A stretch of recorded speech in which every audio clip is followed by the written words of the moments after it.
లక్షాధికారి పేరుతో lucky draw నిర్వహిస్తోంది. మొదటి రోజు లక్కీ డ్రా విజేతను ఆ సంస్థ బ్రాండ్ అంబాసిడర్ సినీ నటి సమంత ఎంపిక చేసింది. దూకుడు సినిమా విజయవంతం కావడం చాలా ఆనందంగా ఉందన్నారు.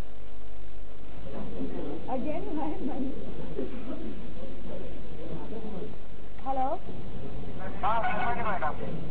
హాయ్ చిన్న, ఎలా ఉన్నారు? మేడం, ఎవరు తెలుసా? తెలీదండి. సరే, మీకు బిగ్ సి నుంచి 1 lakh prize for you for buying a phone from Big C.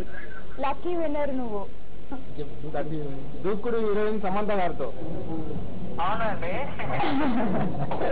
1 lakh rupees తో ఏం చేస్తున్నావు? 1 lakh రూపీస్తో కొంచెం అమౌంట్ చర్చికి డొనేషన్ చేస్తామండి. సరే, good good, very good, congrats, all the best. So బిక్సీ దసరా దీపావళి ఆఫర్స్లో భాగంగా సో రోజుకో లక్షాధికారి బిక్సీలో మొబైల్ కొనండి, రోజుకో లక్షాధికారి అయ్యే అవకాశం పొందండి అనే ఆఫర్ ప్రవేశపెట్టడం జరిగింది. ఇప్పుడే చూశారు మీరు, సమంత చేతుల మీదుగా ఫస్ట్ డ్రా తీయడం జరిగింది. ఏదైతే 1st తారీఖు నుంచి ఈ స్కీమ్ 6th వరకు ఉంటుంది. సో ఎవ్రీడే ఒక్కొక్క విన్నర్కి 1 లక్ష రూపాయలు హాట్ క్యాష్ ఇవ్వడం జరుగుతుందండి. ప్రకాశం జిల్లా పామూరులో